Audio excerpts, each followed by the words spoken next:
potential national budget cuts, food programs like Columbia Meals on Wheels are getting a lot of questions and support today. Good evening. I'm Christina Salonikis. And I'm Brittany Pieper. This comes after Republicans proposed getting rid of a $3 billion grant which pays for these programs. KOMU8's Matt Vereen's here in the studio to tell us why Columbia could be in a better spot than others. Meals on Wheels America said it's difficult to imagine a scenario in which local programs would not be negatively affected. The good news for Columbia residents, though, is the branch here does not receive any federal funding. This is because it receives all of its money from local sources like fundraising and donations. The branch's director told me she's received calls wondering how much of an impact the cuts could have. She says thanks to its private funding model, the branch does not have to worry about stopping meals. I've had several calls. I've had people, my own driver, saying, now, how does this affect us? And once again, you know, it's so good to get that message out that we are a private nonprofit, so we have our funding sources coming locally here. This is a local organization. Weaver added she's also seen an increase of those wanting to help and had 3 new volunteers today alone. In the studio, Matt Vereen, KOMU8 News. Hundreds of farmers filed complaints within the past year for illegal herbicide use. Lawmakers in Jefferson City from both sides of the aisle responded by pushing a bill that would up the fine on violators to 10 times its current rate. That bill now sits on the governor's desk. KOMU8's Lauren Donovan met with agriculture experts today to see how this bill could save farmers and stop repeat offenders.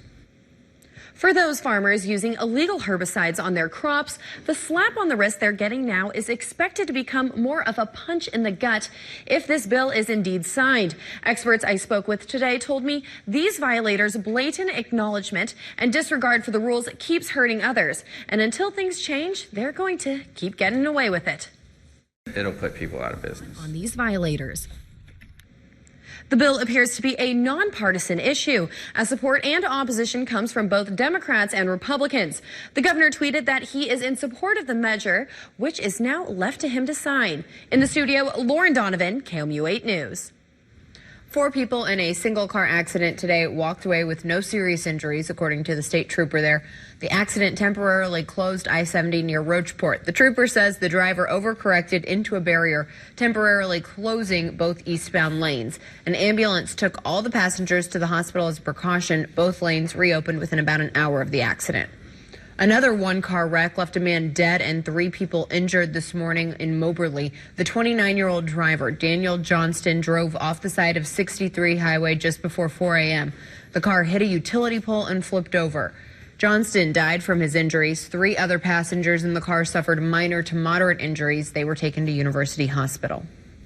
The city of Sturgeon is asking its police chief to step down for inappropriate behavior. We spoke with Greg Halderman to find out exactly why. Halderman received a 23-page document containing 4 incidents from 2014 to February of this year. He gave KOMU8 News that document. The city issued 3 reasons for Halderman's removal. They say he's unable to perform duties with a reasonable safety as a result of alcohol abuse, for acts that constitute reckless disregard for the public, and for being in violation of employment policy. People were approaching me in the parking lot, telling me to fight. You know, I saw where a couple friends of mine put stuff on Facebook, and I've kind of looked at that. The support is overwhelming. KOMU8 News reached out to the mayor of Sturgeon, who says he has no comment. The hearing is set for March 27th. For a full list of allegations, visit KOMU.com. A Columbia school went on lockdown today after 2 kids shot an airsoft gun at the ground. It happened outside Russell Boulevard Elementary School around 4 this afternoon. The 2 kids were taken into custody and eventually released to their parents. More than 20 police officers, including Boone County Sheriff's deputies, responded. No one was hurt.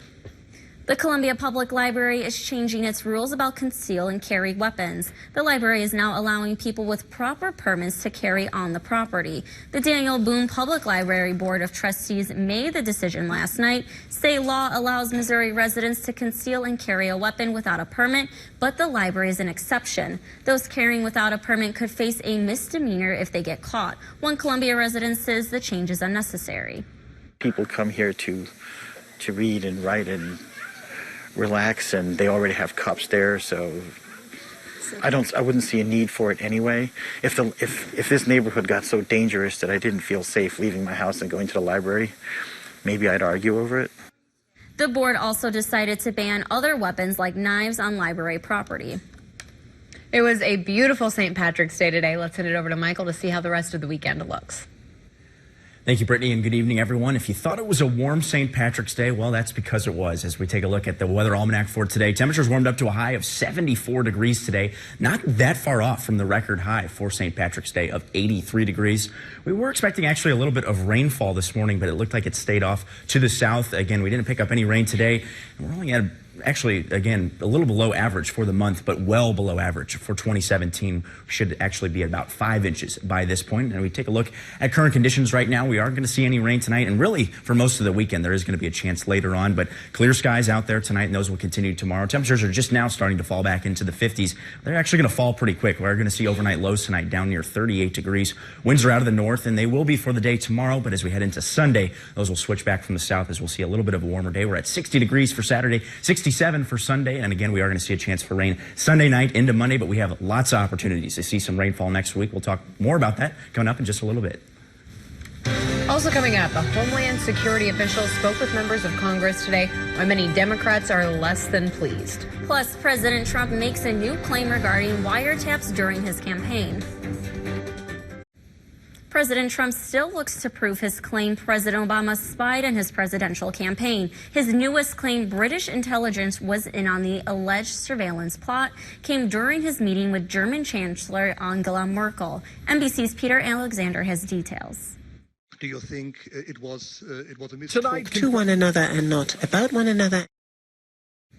After the whirlwind day in the Capitol, President Trump is spending the weekend at the Southern White House. The president arrived in Palm Beach this evening for his 5th weekend at Mar-a-Lago since he took office in January. He's expected to meet with business leaders and physicians during his weekend stay to discuss plans to reform Veterans Affairs. Democratic members of Congress are unhappy with the Department of Homeland Security's priorities, and a meeting with its secretary today didn't do much to help. Secretary John Kelly met with White House Democrats today. Aggressive immigration policy at the top of the agenda. Kelly tried to answer questions on topics like stepped-up detention of undocumented immigrants, plans for a border wall, and attempting to restrict travel from 6 Muslim-majority countries. Democrats later told reporters his answers were not good enough. I'm sure that many of the members of the caucus found Secretary Kelly's answers less than satisfactory. They were not very deep. They were sort of top-line general platitudes. Secretary Kelly did not talk to reporters after the meeting. President Trump has said the DHS is prioritizing criminals like gang members and drug dealers. Despite hardline policies from President Trump to crack down on undocumented migrants, Mexico reports a fall in the number of nationals being deported back to the country. The Trump administration wants immigration agents to target more people for deportation, but former President Obama deported more immigrants than any other president. Even on a monthly basis, Trump has deported fewer Mexicans than Obama. Later in the newscast, one woman charged with murder could get the harshest punishment possible. Columbia College competing for a title in Kansas City. How they fare today later in sports. Yeah. Thanks, Michael. You're welcome. After the break, a prosecutor wants a Missouri woman to get the death penalty. We'll tell you why. That's coming up, but first, here's a look at your lottery numbers. The St. Charles County prosecutor is seeking the death penalty for a woman charged with a 2016 murder. Pan Hupp is charged with first-degree murder in the death of a man with disabilities in O'Fallon. Prosecutors say she lured the man into her car, claiming she was a news producer wanting to reenact a 911 call. She admitted to the killing, but she says it was in self-defense. Now, 7 months later, the prosecutor says her actions call for the death penalty. I would say that the worst of the worst. If we can prove that this murder was among the worst of the worst. It's very difficult to classify that. Any murder is a tragedy. It's awful. It's terrible. But the statute does delineate certain subsets that are eligible for the death penalty, and this is one of those. Police say they believe Hupp tried taking attention away from herself as a suspect of a different murder in 2011.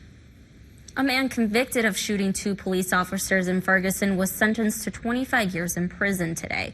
This man, Jeffrey Williams, was found guilty of first-degree assault in December. Williams shot a St. Louis County officer and a Webster Groves officer in March 2015 in a protest following the 2014 death of Michael Brown.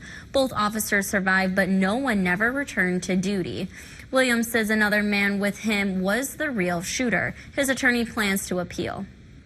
An update to a story we brought you last month. A former substitute teacher from Fulton Public Schools filed a lawsuit against the superintendent and the Board of Education. Brandon McDaniel was fired after being accused of sending sexual Snapchats to a student.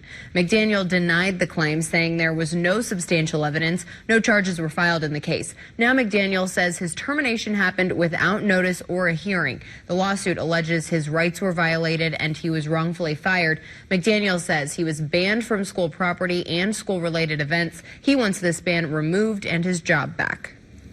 3 Mizzou wrestlers clinched All-American status today. Who dominated the mat next in sports? That'll do it for sports. After the break, an Australian zoo revealed a new member today. And she's already making a big splash.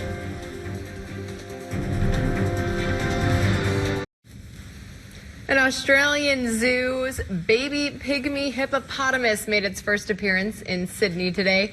It's the Taronga Zoo's firstborn in 7 years. The zoo's senior keeper says the female calf was born last month and began making a splash in the zoo's pool. The zoo will hold a competition soon to help choose a name for the baby hippo. Now here's a look at what we're following for KMU8 News today. A Columbia manufacturing company will increase its workforce, adding jobs to the community. Plus, we'll have the results of the first MU Giving Day and what that money will go toward. Join us for KMU8 News today starting at 6 a.m. Beautiful weekend ahead for us here in Mid-Missouri. Temperature is going to be a little cooler tomorrow. We're at 60 degrees for a high temperature. Plenty of sunshine, though, for Saturday. Sunday, it looks like for most of the afternoon, we'll see a lot of sunshine as well. We are going to see about a 20% chance of some showers moving through late Sunday night, but especially Monday morning. It looks like the better chance to see some of those showers. But again, high temperatures near 71 degrees for the first day of spring on Monday. And looking at the week ahead, we're going to continue to see above average temperatures into next weekend. And while, most people don't probably love to see the rain on the forecast, we really need it right now. Yeah, we actually have a few counties that are getting into that extreme drought territory, so we could use the rain for sure. All right. Thanks, Michael. That's our time for now. Thank you so much for joining us. Have a good night. Happy St. Patrick's Day. On air, online, on Facebook, on Twitter, on the News app, and the Weather app. KOMU 8 News. Coverage you can count on.